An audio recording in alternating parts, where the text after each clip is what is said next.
Pemerintah Kota Makassar sejauh ini belum berencana memberi izin bagi tempat hiburan malam untuk dibuka secara menyeluruh termasuk bioskop.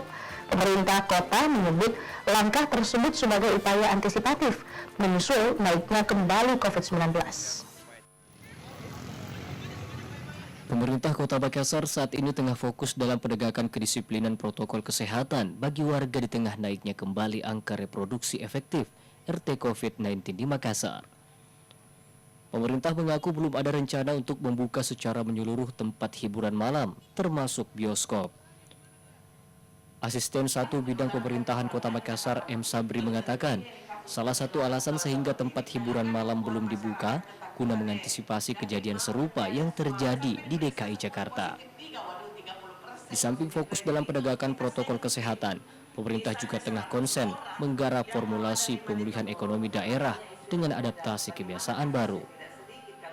Kalau di Makassar, sampai dengan detik ini, sampai saat ini, belum kita bahas bagaimana teknis untuk membuka tempat hiburan termasuk bioskop.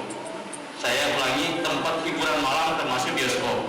Yang dibahas sekarang ini adalah bagaimana teknis melalui perwali resepsi pernikahan di hotel atau acara-acara berkumpul dalam acara-acara di luar resepsi pernikahan di hotel atau tempat-tempat yang ditentukan dengan beberapa kriteria dan beberapa sanksi yang tadi adalah sanksi administrasi berupa penutupan, peneguran. Sekarang berubah menjadi sanksi denda berupa uang. Sabri menambahkan meski reproduksi efektif RT COVID-19 di Kota Makassar meningkat sejak beberapa hari terakhir, namun Pemkot belum memikirkan akan mengambil kebijakan PSBB seperti yang dilakukan di DKI, melainkan memasifkan swab massal ke titik-titik epicentrum.